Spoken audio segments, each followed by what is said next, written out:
Hi there everybody, my name is Kate and welcome to my channel, Trinergy Awakens Naturally. So I wanted to talk to you today about what it is to be a recovering wiener or a recovering codependent. Somebody who had a no voice or a hard time exercising your voice.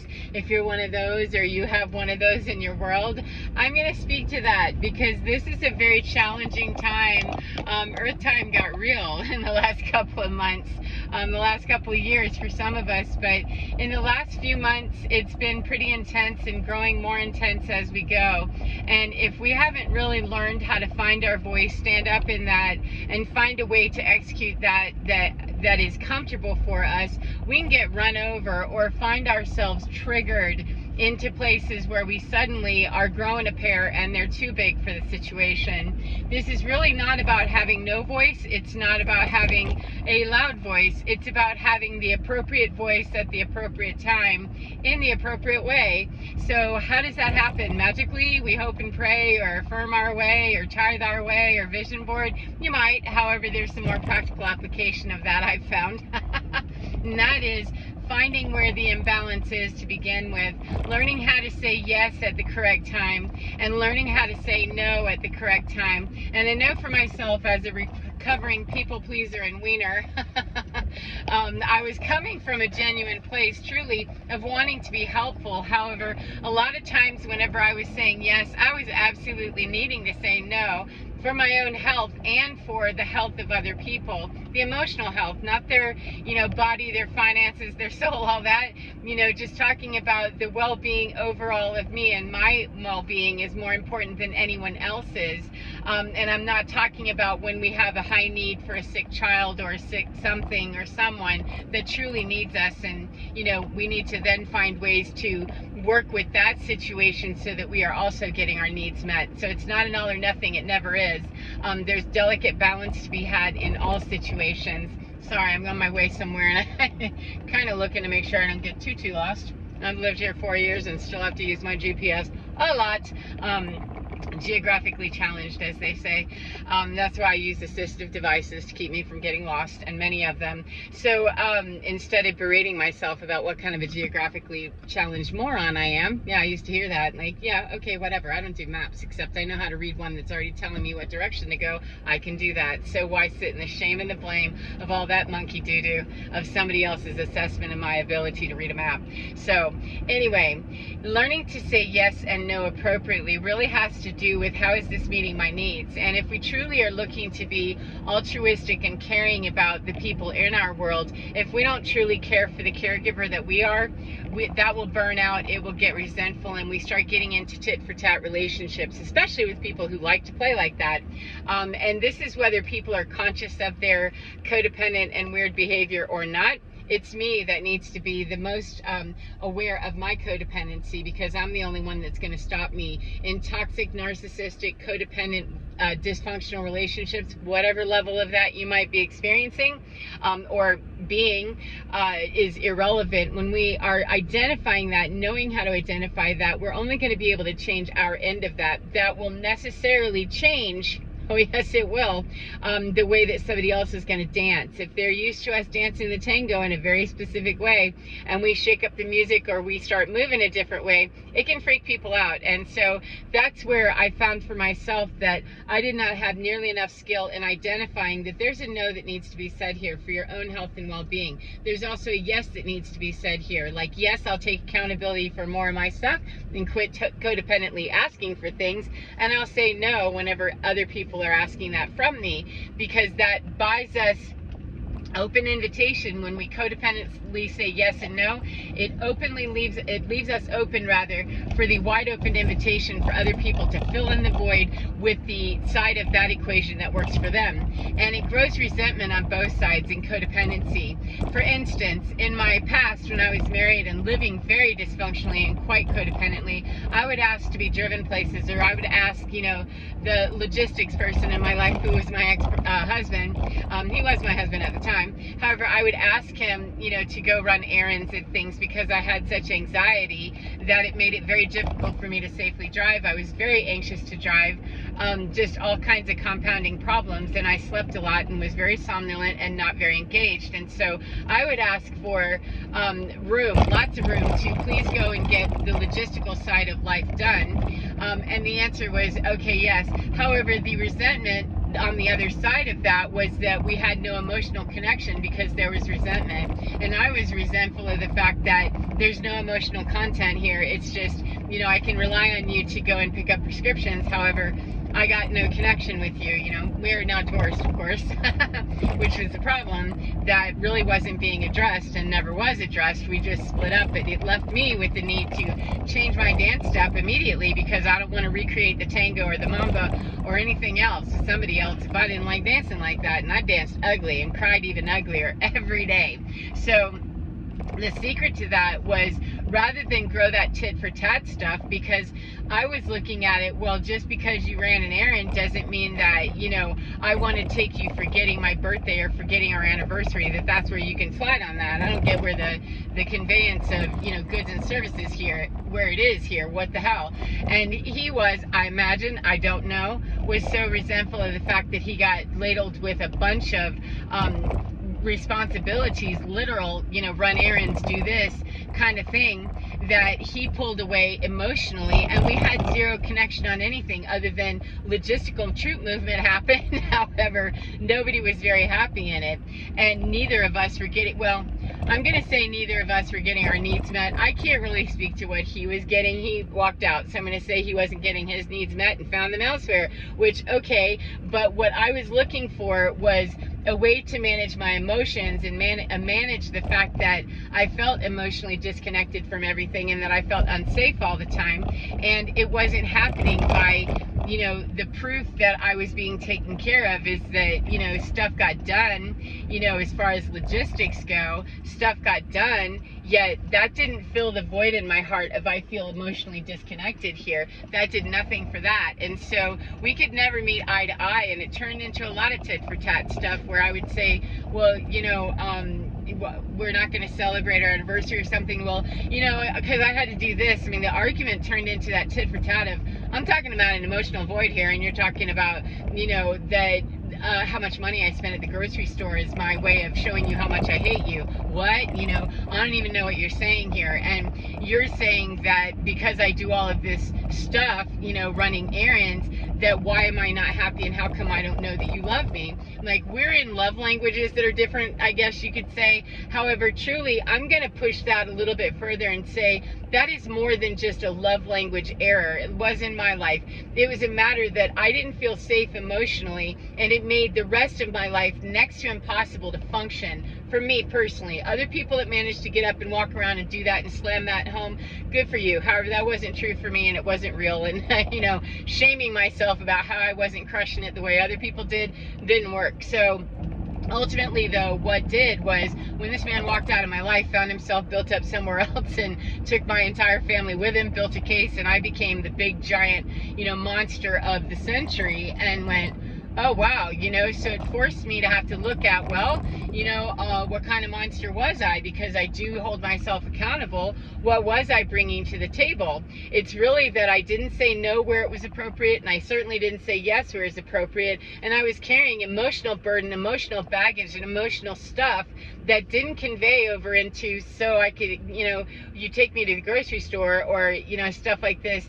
That's not an equal or balanced situation for me. If other people make that stuff work, cool. However, I'm gonna want you to, you know, ask me to go get my own prescriptions if that's what's necessary, and you can't really do that without being angry, and then show up on my birthday and actually, you know, can you bring me something or acknowledge me that, you know, is something more than the same flower arrangement that you've given to me for 3 years in a row when, you know, I like the thought. However, it feels like I'm a check in the block, the same as the ones that you send to your mother on Mother's Day, you know, and it doesn't feel very good when I'm laterally getting the same consideration that everybody else does, because there's an emotional detachment there that I can't cope with.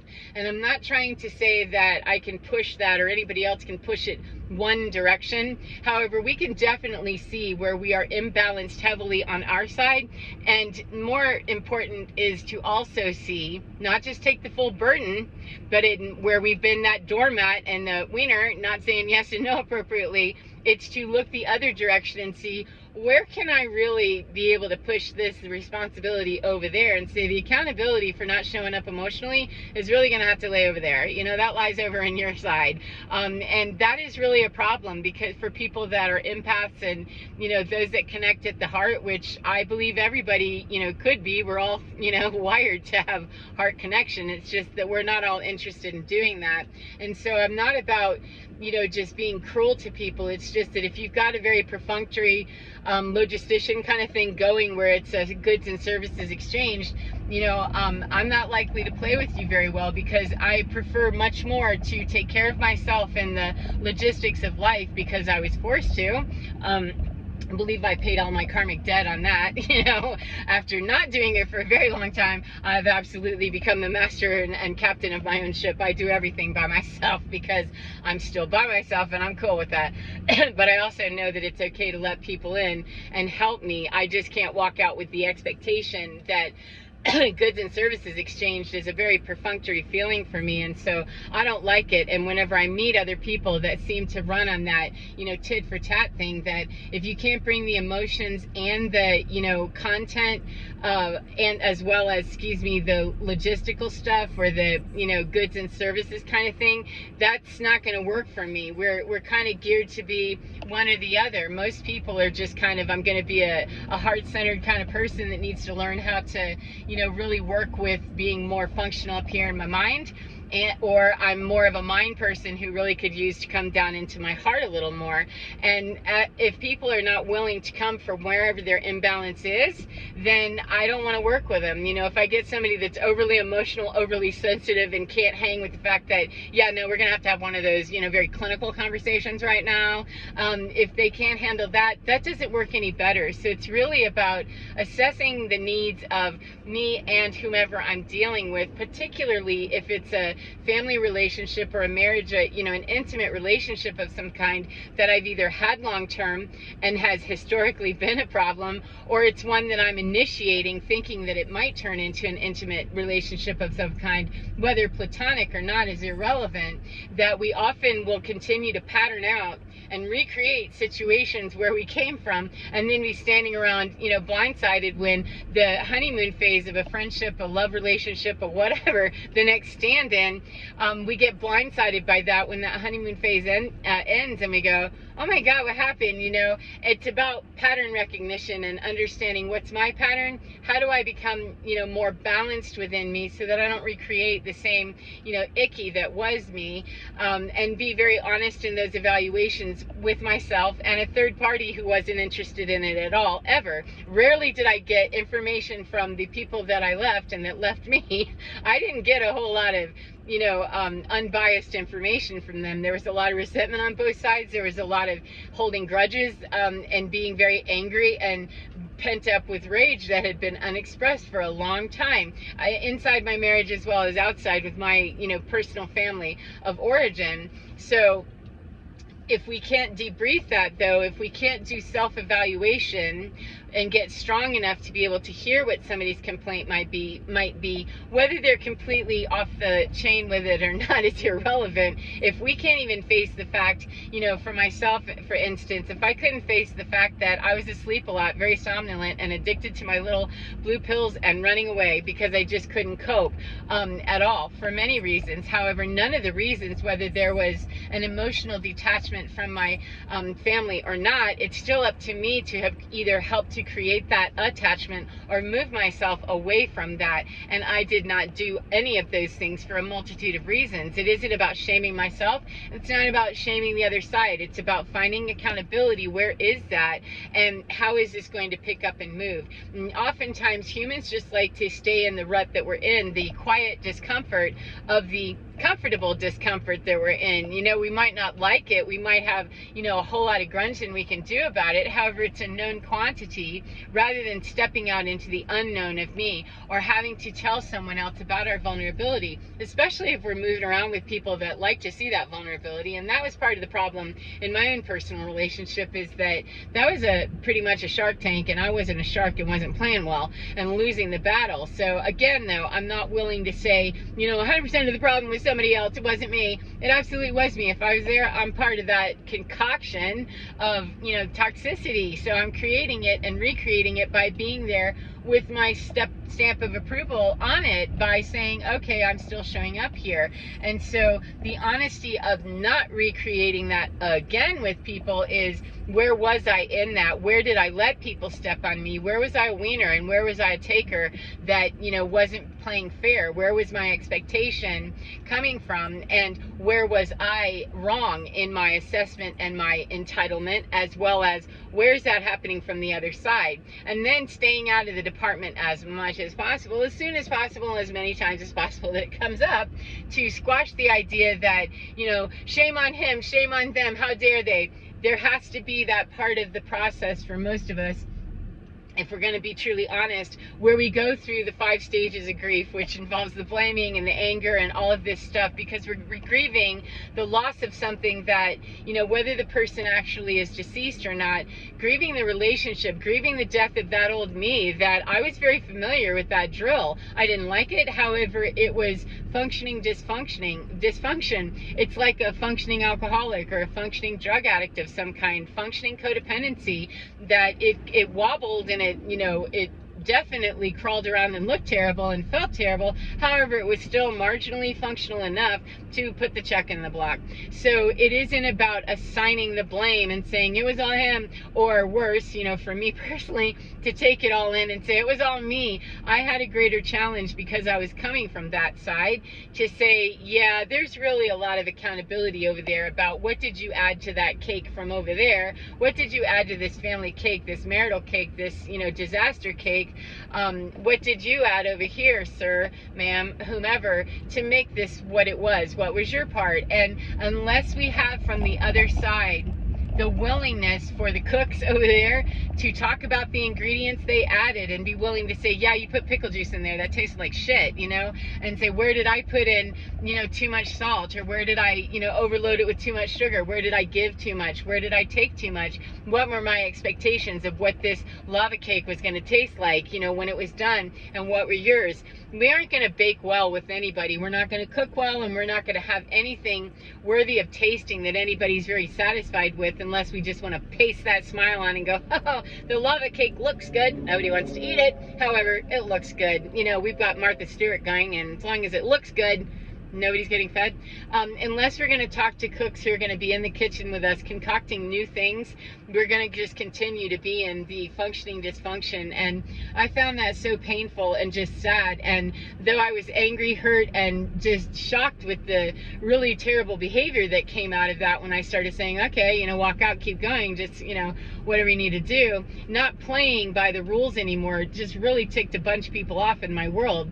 That shocked me, and it made me sad and mad. However, I still contend that, you know, where do I send the fruit basket and the thank you notes to say, wow, you know, my life feels so much better today, and I don't live like that at all. I don't live in perfunctory performative relationships. I don't live in any mystery of myself that what needs to be done in my world will be done by me, unless I pay somebody else to do it. Because if I can't create a relationship with someone that can be founded on its equal give and take, and there's emotional content, then I don't create them, and I quit doing favors for people and quit, you know, aligning with people that were takers, because that was what I needed to learn. Those were the lessons I needed to learn for myself. And, you know, I'm very highly selective, because my time and my insides are more precious and more valuable to me. I would rather chump it up the steps, you know, chump it down the steps. Every time I feel a little bit tired, I have to move through my own mind programming and say, would you rather have somebody here helping you who had some shit to say about you, or would you rather just take a break, feel snotty and crappy for a minute, possibly, you know, shed a tear and feel sorry for yourself, which is completely okay. Let's just get honest about the conversation here. Do you want to do that and then be able to pick yourself up, because nothing lasts forever, good or bad, nothing lasts forever?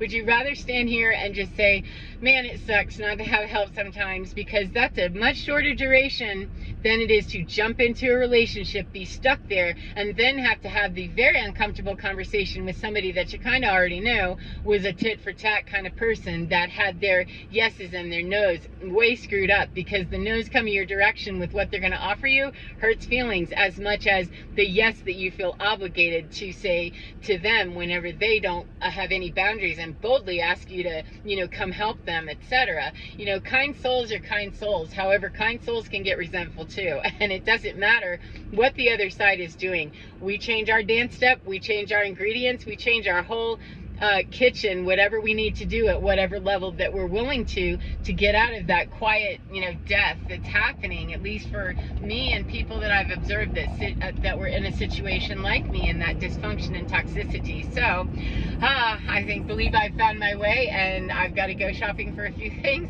I hope that you enjoy your day, no matter what part of the day you're in. I hope that you enjoy being in your skin. Get in there, friend, because you're divine. It's absolutely fine, and it can show you, take you by the hand, if you get inside and you're willing to be honest with yourself. Divine doesn't lie.